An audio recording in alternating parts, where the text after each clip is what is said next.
बाबा से अपने मन की बात।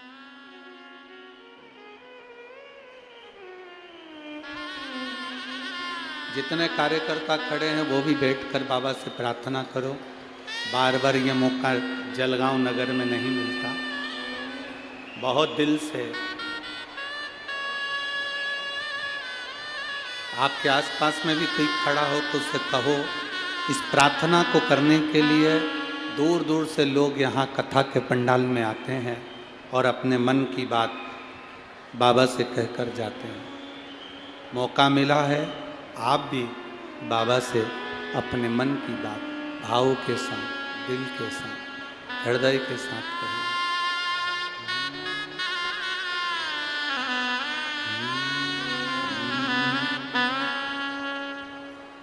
श्री शिवाय नमस्तु।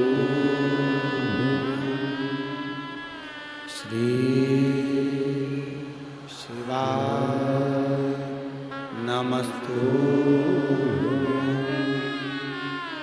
श्री शिवाय नमस्तु। श्री शिवाय नमस्तु। श्री शिवाय नमस्तु। भोला सब दुख काटो ओ भोला सब दुख काटो। शिव शंकर जपो तेरी माला, भोले बाबा जपो तेरी माला। भोला सब दुख काटो ओ भोला सब दुख काटो।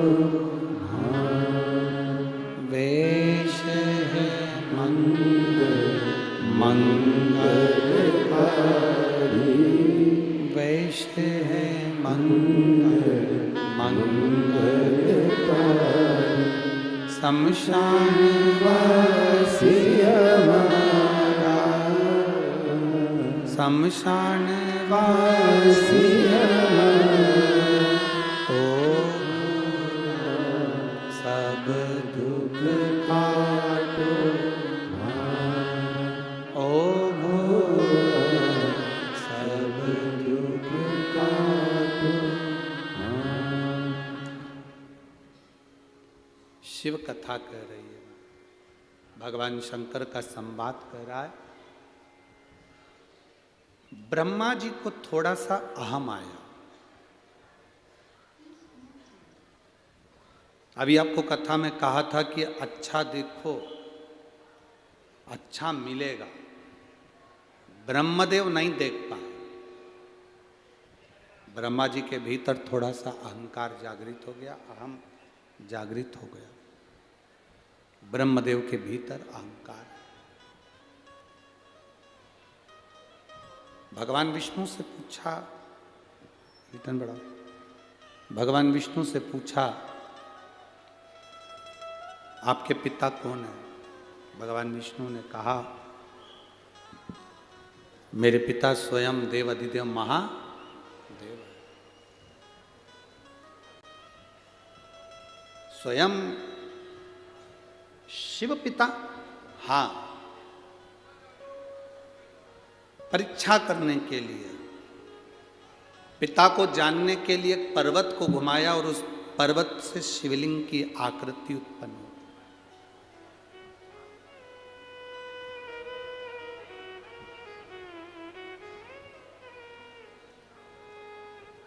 पर्वत से शिवलिंग की आकृति उत्पन्न हुई। ये तुम्हारे पिता हैं? भगवान विष्णु ने कहा ये मेरे पिता हैं। इन पिताजी का सिर कहाँ है? चरण कहाँ है? व्यर्थ के प्रश्न व्यक्ति को बर्बाद के ओर लेकर जाते हैं। बर्बादी की व्यर्थ के प्रश्न, कोई अच्छे प्रश्न हो ना तो कोई बात नहीं, अगर कोई व्यर्थ के प्रश्न करे तो फिर तो बेकार।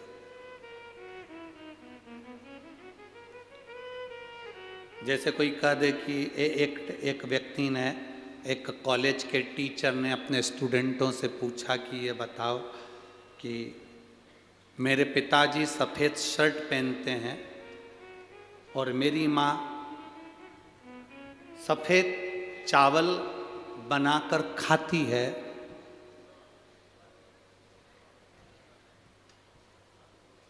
तो मेरी उम्र कितनी है?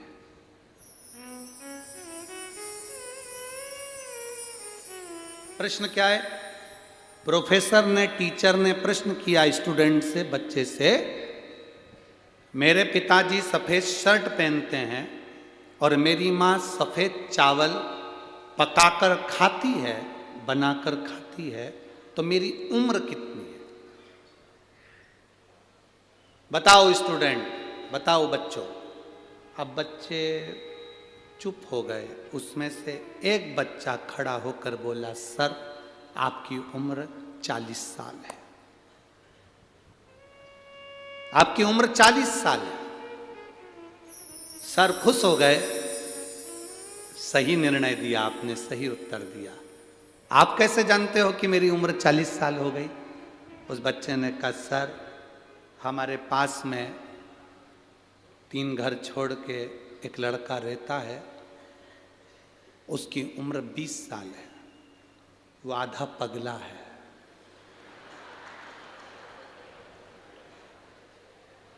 आपकी उम्र 40 साल है, मतलब आप पूरे पगले हो। ये कोई प्रश्न है? ये कोई प्रश्न है कि पिताजी सफ़ेद कुर्ता पहनते हैं, सफ़ेद शर्ट पहनते हैं, माँ सफ़ेद चावल खाती है, तो हमारी उम्र बताओ। अब ब्रह्मा जी ने भी ऐसी प्रश्न कर लिया भगवान विष्णु से, तुम्हारे ये शिवलिंग तुम्हारा पिताजी है, इसका सिर कहाँ है, इसका पाँव कहाँ है, बताओ। अब ऐसे फालतू के प्रश्न करोगे तो फिर बाद में कष्ट तो भोगना ही है।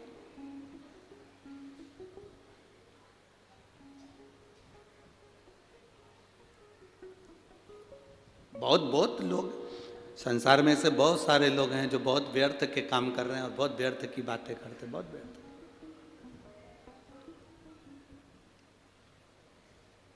बहुत व्यर्थ की बात।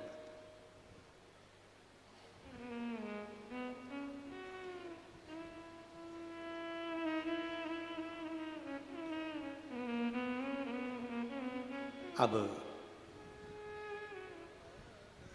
ब्रह्मा जी ने जैसे ही कहा तो भगवान विष्णु ने कहा, ये मेरे पिता हैं, जिस शिवलिंग का तुम दर्शन कर रहे हो ये मेरे पिता हैं।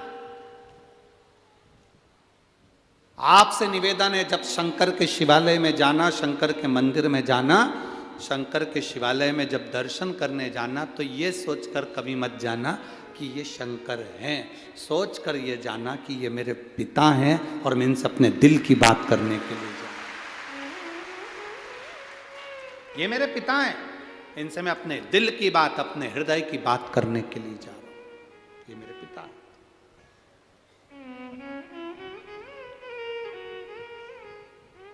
जब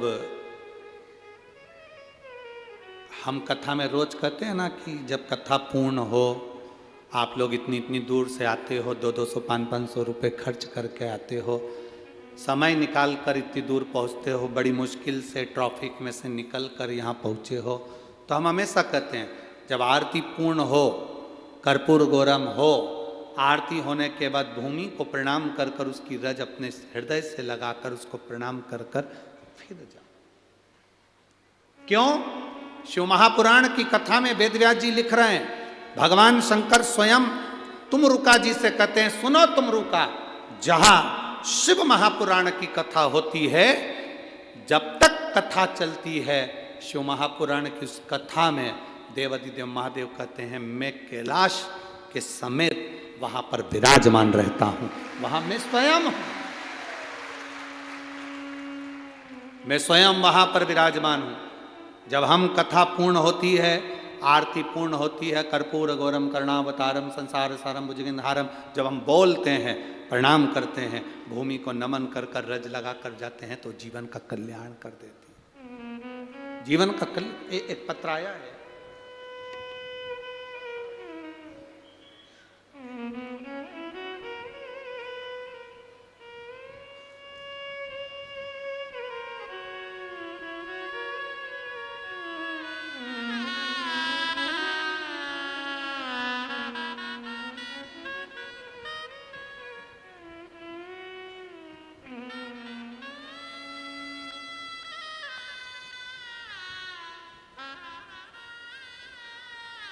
मैं दीपक सतीश सोनबड़े,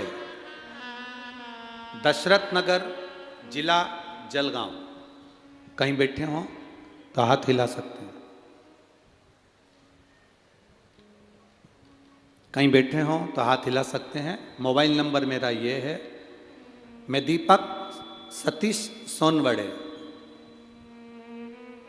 दशरथ नगर, जिला जलगांव। लाइन लिखिए उन्हें, आप लोग पत्र चैनल के माध्यम से हमारे साथ में पढ़ सकते हैं। एलईडी पर पत्र दिख रहा होगा, आस्था चैनल वाले आस्था चैनल पर पढ़ सकते हैं। मोबाइल नंबर मेरा ये है, मैं दीपक सतीश सोनबड़े, दशरथ नगर, जिला जलगांव। लुटा दिया संसार काशी वाले ने, कर दिया माला माल काशी वाले ने। गुरुजी लोग कहते हैं पंडाल में कथा सुनने से क्या होता है, वहाँ बैठकर श्री शिवाय नमस्तुभ्यम मंत्र बोलने से क्या होता है, कथा पूर्ण होने पर रज को अपने हृदय से लगाकर जाने पर क्या होता है। मैं बोलता हूँ, जो मंत्र बोलकर पंडाल में व्यासपीठ के सामने जो बोला जाता है, वो दुनिया में कहीं नहीं हो सकता, वो यहाँ होता है। वह सब यहाँ होता है। गुरुदेव, मेरे भाई पिछले 2 साल से बैंक की नौकरी के लिए प्रयास कर रहे थे। कई समय से वो बैंक की नौकरी का एग्ज़ाम भी दिए थे, पर उनका कभी रिजल्ट नहीं आया। गुरुदेव, सभी रिजल्ट कभी नहीं आए। मैंने उनसे कहा, चल पंडाल में शिव पुराण की कथा है, वहाँ पर थोड़ा बहुत जो लोग कचरा पटक कर चले जाएं उसको उठाकर बोरी में भर कर कहीं साइड में रख देना, सेवा करना, जितना बन सके लोगों को पानी की बोतल भर के दे देना, पिला देना, जैसा बन सके उतनी सेवा करना। जब कथा चले 3 घंटे, एक जगह पर जहाँ जगह मिले वहाँ बैठकर सुन लेना। मेरे भाई ने मेरा कहना माना, मेरे साथ पंडाल में कथा सुनने के लिए आया। कल कथा का प्रथम दिन था। शाम के 4 बजे जब पंडाल में श्री शिवाय नमस्तुभ्यम का जाप आपने पहली बार, आप गुरुजी टीवी पर देखना, पहला जाप आपने 4 बजे कराया था। शायद आज भी पहला जाप 4 बजे ही हुआ है, ठीक है। कल आपने प्रथम जाप 4 बजे कराया था। जाप करते समय मेरे भाई ने और मैंने अपने भाई के नौकरी के लिए बाबा से प्रार्थना करी थी। गुरुदेव, 1 जनवरी 2022 को मेरे भाई ने एक एग्ज़ाम दिया था बैंक का। कल मेरा भाई शाम को 4 बजे जाप करा और वहीं जाप करने के 20 मिनट बाद कॉल आ गया कि तुम्हारा ज्वाइनिंग लेटर घर पहुंच गया। मैं बाबा को यहाँ धन्यवाद देने के लिए आई हूँ। ये शिव है। आप पत्र को अपने उस पर पढ़ सकते हैं। मैं दीपक सतीश सोनबड़े, दशरथ नगर, जिला जलगांव। मेरा मोबाइल नंबर ये है। मेरा ज्वाइनिंग लेटर मुझे मिल गया। ये शिव कृपा, योग घड़ी, शंभु शिव तत्व है। उससे जो कहा वो सुना। एक पत्र बड़ा सुंदर आया।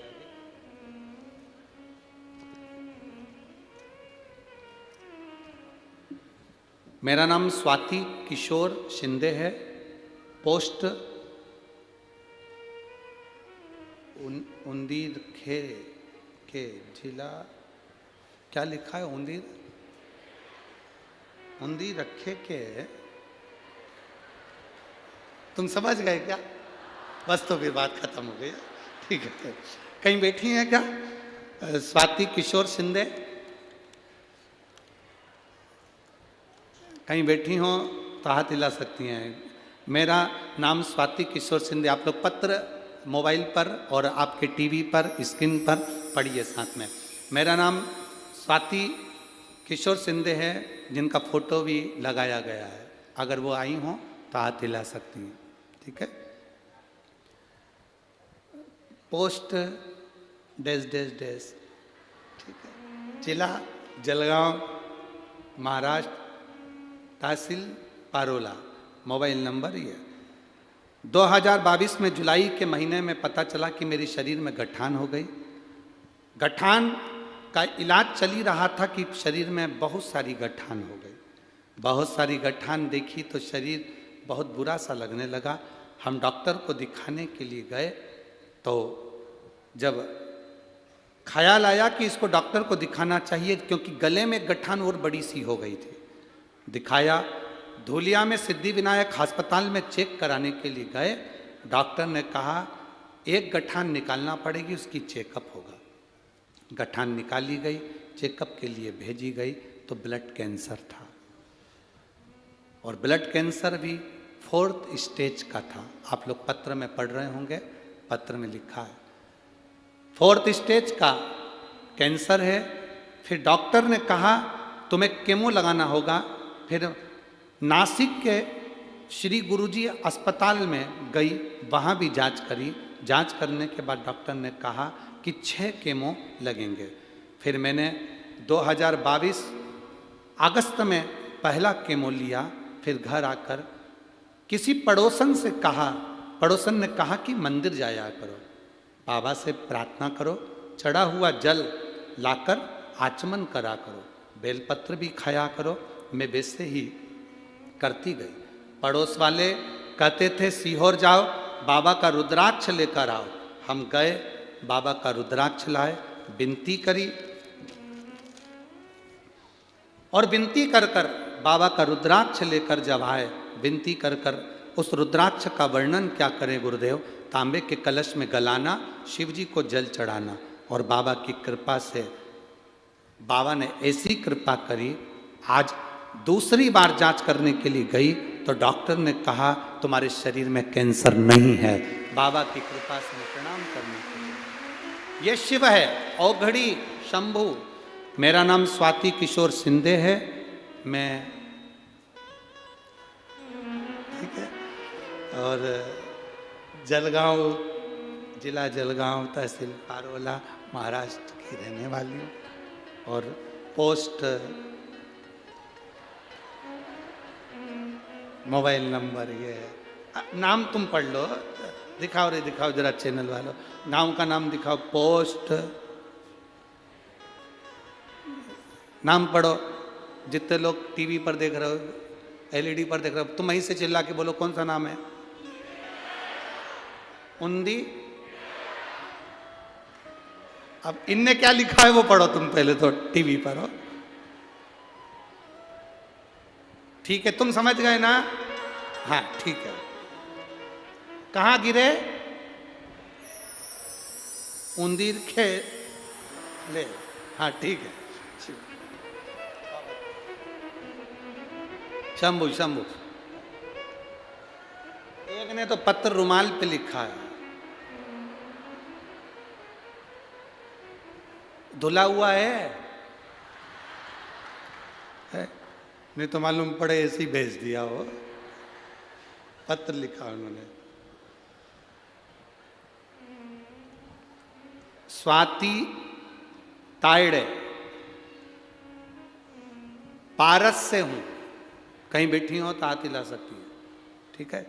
उन्होंने पत्र में लिखा है मुझे ब्रेन का प्रॉब्लम था, बहुत ज़्यादा तकलीफ थी ब्रेन की।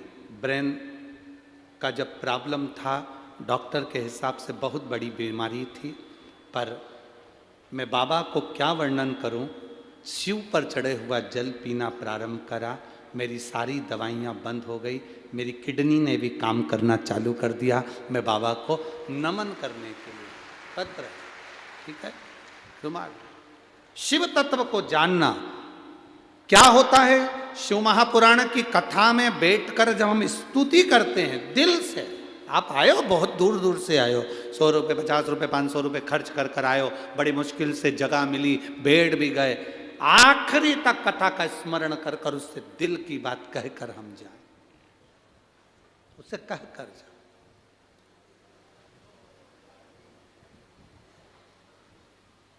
कई लोगों को चिंता भी रहती है, एकदम सब छूटेंगे तो गाड़ियां ट्रैफिक में फंस जाएगी, थोड़ा जल्दी निकल ले, और मालूम पड़े ऐसे ही भगवान के यहाँ जाने में जल्दी निकल लिए तो वो तो समझ वाली बात। अब तुम यहाँ सोचो कि जल्दी आए हो, बाबा के पास बैठे हो, अपने मायके में जब जाओ तो थोड़ा समय लेकर जाओ, अपने बाप से बात तो करो, पिता से मिलो तो सही, दिल से कहो तो सही।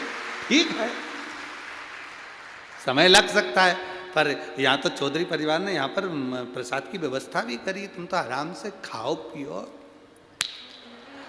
मस्त अपने आनंद लो, मस्त रहो। क्या किसको रोइए, शिव कथा कह रहे, ब्रह्मा जी ने कहा कि मैं इनको शिव नहीं मान सकता, प्रश्न ऐसे करो जिसका हल हो, जिसमें विवाद खड़ा हो जाए ऐसे प्रश्न ही मत करो, जिसमें विवाद खड़ा हो ऐसे प्रश्न क्यों करना। पत्नी पति से कह दे मैं कैसी लग रही, अब ये विवाद खड़ा करने वाला प्रश्न है। तो कहीं कहीं का पति हो जो कह दे कि बहुत अच्छी लग रही, एकदम जोरदार हीरोइन जैसी लग रही, तो बहुत जोरदार। और तो कहीं का सिर तेरा पति हो और तुमने कह दिया मैं कैसी लग रही, और वो कह दे ऐसी लग रही जैसे हरी घास में भैंस चर रही, तो फिर वो दिक्कत दे जाए। फिर ऐसी तो तुम ऐसा प्रश्न करो ही काय को कि मैं कैसी लग रही, क्यों काय प्रश्न ही मत करो। ब्रह्मा जी ने प्रश्न किया कि ये तुम्हारे पिता हैं, भगवान विष्णु ने कहा मेरे पिता। अगर ये तुम्हारे पिता हैं तो इनका सिर कहाँ है, चरण कहाँ है? भगवान विष्णु ने कहा सिर कंकर कंकर में शंकर है, जहां पूरे शिवलिंग में तुम जहां देख लो वहां महादेव का सिर नजर आएगा, जहां देख लो वह चरण नजर आएगा। तुम्हारा मन करे शिवलिंग में जहां तुम जानो वो शिर है, और जहां तुम जानो वहां चरण। ये तो देखने वाले पर निर्भर करता है कि उसने क्या देखा है, ये देखने वाले पर।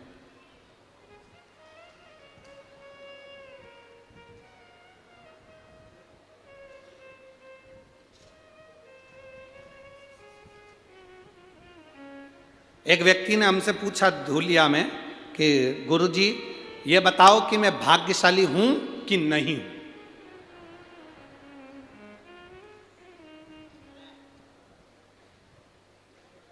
अब तुमसे कोई ये प्रश्न करे तो तुम क्या उत्तर दोगे, बोलो रे। अब वो प्रश्न कर रहा है कि गुरुजी मुझे बताओ मैं भाग्यशाली हूं कि नहीं हूं। हमने उस बच्चे से कहा देख, भारत की भूमि पर जिसका जन्म होता है वो भाग्यशाली ही होता है। अगर भारत की भूमि पर जन्म लिया है तो तुम भाग्यशाली हो, और कहीं जन्म ले लेते तो फिर हम भी नहीं कहते कि तुम भाग्यशाली। जो भारत की भूमि पर जन्म लेता है, भारत माँ की गोद में पैदा होता है, भारत माँ की गोद में खेलता कूदता बड़ा होता है, भारत माता की गोद में रहकर सनातन धर्म की ध्वजा को लेकर चलता है, वो भाग्यशाली ही होता है। वो भाग्यशाली है जो भारत माँ की गोद में रहने के बाद भारत माता के गौरव को बढ़ा रहा हो, भारत माता के सनातन धर्म को आगे बढ़ा रहा हो। वो भाग्यशाली है जो भगवान की अविरल भक्ति में डूबा हुआ हो, और भगवान की भक्ति में डूबकर अपने परिवार को, नातों को, रिश्तों को, कुटुंब को, कबीले को चला रहा है। हम कभी ये नहीं कहते तुमसे कि तुम अपना घर छोड़ दो, परिवार छोड़ दो, नाते छोड़ दो, रिश्ते छोड़ दो, संत बन जाओ, साधु बन जाओ, तुम्हारी मर्जी पड़े तो तुम किसी गंगा के तट पर जाकर, ताप्ती के तट पर जाकर बैठ जाओ। आज तक इस व्यासपीठ से ये नहीं कहा कि घर छोड़कर तुम साधु बन जाओ, संत बन जाओ, बाबा बन जाओ, जोगी बन जाओ। अपने को नहीं बनना, जो बने वही काफी है। अपने को नहीं बनना, अपन तो जो है, राम सिंह है तो राम सिंह ही रहो, कमलाबाई है तो कमलाबाई रहो, लीलाबाई है तो लीलाबाई रहो, अपने को ज़्यादा बनने की जरूरत नहीं है। जो ज़्यादा बनता है फिर बाद में वो दुख भोगता है। अपन तो गृहस्थी हैं, भगवान का भजन करते करते अपने घर का काम करो, सबको संभालो, पत्नी बच्चे कुटुंब कबीले सबके साथ रहो। जब मौका मिल जाए तब भगवान का नाम लो। रात्रि को सोने के समय पर पलंग पर पड़े हो, उस समय पर 5 बार श्री शिवाय नमस्तुभ्यम बोलो। सवेरे उठो तो श्री शिवाय नमस्तुभ्यम बोलो। उसके बोलने का फल क्या होता है ये शिव महापुराण में लिखा। भगवान शंकर महादेव कहलाते हैं। एक बार लक्ष्मी जी भगवान विष्णु को देख लेती हैं। भगवान विष्णु तप साधना में डूबे हुए थे। तप साधना में जब नारायण डूबे हुए थे तो लक्ष्मी जी को लगा कि मेरे परमात्मा तो तप साधना में डूबे हुए हैं, मैं कहाँ जाऊँ। लक्ष्मी जी भ्रमण करती करती करती करती उस समय पर मृत्यु लोक में चली गई। मृत्यु लोक में जाकर लक्ष्मी जी एक बेलपत्र के वृक्ष के नीचे तप करने के लिए बैठ गई। अब माता लक्ष्मी बेलपत्र के वृक्ष के नीचे तप कर रही। आपको कथा में, नासिक की कथा में एक बात कही थी, कहीं पर जाकर भगवान का भजन करते हो, घर में बैठकर भजन कर रहे हो, दुकान में बैठकर भजन कर रहे हो, तीर्थ में बैठकर भजन कर रहे हो, पंडाल में बैठकर भजन कर रहे हो, सब जगह जहां बैठकर भजन कर रहे हो, तप कर रहे हो, मंत्र जाप कर रहे हो, उसका फल अगर बेलपत्री के वृक्ष के नीचे भूल से भी आपके मुख से एक बार श्री शिवाय नमस्तुभ्यम निकल जाता है, पंचाक्षर मंत्र नमः शिवाय, षडाक्षर मंत्र ओम नमः शिवाय निकल जाता है, तो ये समझ लो कि आप 12 ज्योतिर्लिंग में बैठकर भगवान का भजन कर रहे हो। 12 ज्योतिर्लिंग में बैठकर भगवान का भजन कर रहे हो।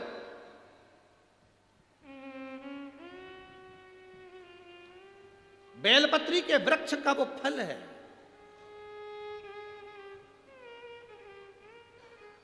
जब हम सीहोर जब कथा दी जाती है तो यजमान परिवार को कहा जाता है कि देखो जहाँ पर आप व्यासपीठ बनाएं वहाँ व्यासपीठ के आसपास में कहीं पर कुछ रखो ना रखो, पर एक बेलपत्री का पौधा जरूर रखना। क्यों? क्योंकि बेलपत्री की साक्षी में जब शिव महापुराण की कथा इतने लोग एक साथ बैठकर श्री शिवाय नमस्तुभ्यम कहते हैं तो 12 ज्योतिर्लिंग में जो जप करने का फल मिलता है, बद्री केदार में जो जप करने का फल मिलता है, द्वारका सोमनाथ में जो जप करने का फल मिलता है, रामेश्वर जगन्नाथ में जो जप करने का फल मिलता है, गंगा गोदावरी में स्नान करने का जो फल मिलता है, वो पंडाल में बैठकर श्री शिवाय नमस्तुभ्यम बोलकर फल प्राप्त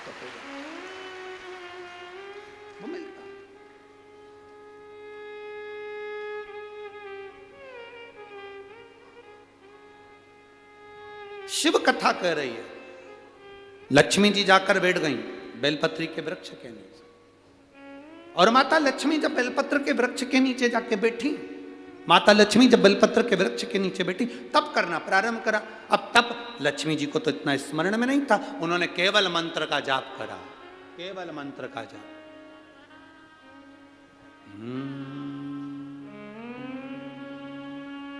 नमः शिवाय ओम नमः शिवाय ओम नमः शिवाय। शास्त्र रीति पहले भी कथा में कहा है, जिन्होंने कथा सुनी होगी उनके स्मरण में होगा, स्त्री नारी जब भी नमः शिवाय का जाप करती है तो वो शुरू में ओम नहीं लगाती, शुरू में क्या बोलती है?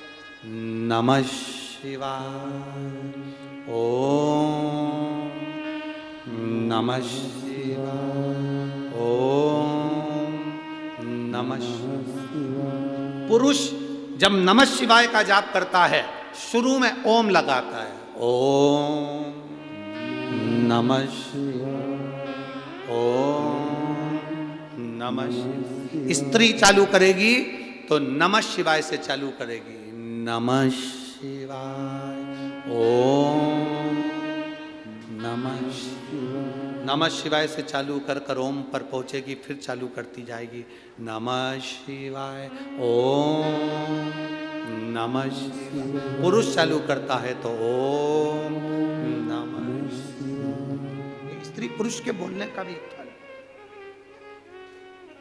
गोली खाने का तरीका होता है, बोलो जी जी हाँ सही है कि गलत है? इंजेक्शन को पिया जाता है कि लगवाया जाता है? जम के तो बोलो, जम के। गोली को लगवाई जाती है कि खाई जाती है? खाई जाती है। और वो शीशी आती है दवाई की, उसको पिया जाता है कि खाया जाता है? पिया जाता है। सब दवाई का अलग अलग अंतर है। गोली को खाना है, इंजेक्शन को लगवाना है और दवाई को पीना है। मंत्र बोलने का भी तरीका है। जो माताएं कहती हैं हम शंकर के मंदिर जाते हैं, ओम नमः शिवाय का इतना जाप करते, बाबा सुनता नहीं है, तुम डायरेक्ट ओम नमः शिवाय बोलती हो। दवाई खाने का तरीका, कोई कोई दवाई दूध से लेना पड़ती है, कोई कोई दवाई पानी से लेना पड़ती है, कोई कोई दवाई मुंह में रख लो नहीं तो गुलिच जाए। ऐसी दवाई का तरीका है, उसी तरह मंत्र का तरीका है। जब माताएं शिव के मंदिर में बैठकर नमः शिवाय ओम नमः शिवाय ओम नमः, यहां से चालू कर कर जब चालू करती है तो शिव सुनता है। और जिन जिन को याद नहीं रहता तो हम उनसे कहते हैं फिर कुछ मत जपो, श्री शिवा नमस्तुभ्यं जप। लक्ष्मी जी ने जाप करना प्रारंभ करा। अब माता लक्ष्मी ने जाप करना प्रारंभ करा। जपते जपते भगवान विष्णु के नेत्र खुल गए, नारायण के नेत्र। कुबेर का ध्यान गया माता लक्ष्मी पर। लक्ष्मी जी कहीं मेरा कुबेर का खजाना तो वापस नहीं लेना चाहती?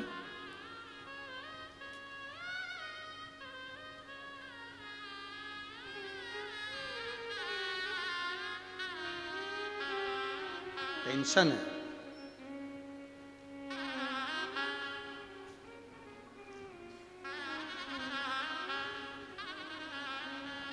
सारे देवताओं को भय रहता है। इंद्र को भय है मेरा सिंहासन ना चले जाए, कुबेर को भय है मेरा सिंहासन ना चले जाए, गरुण वरुण को भय है मेरा सिंहासन ना चले जाए।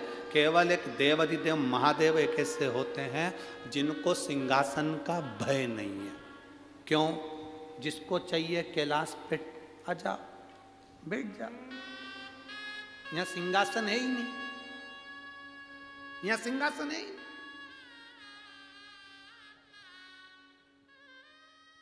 हमारे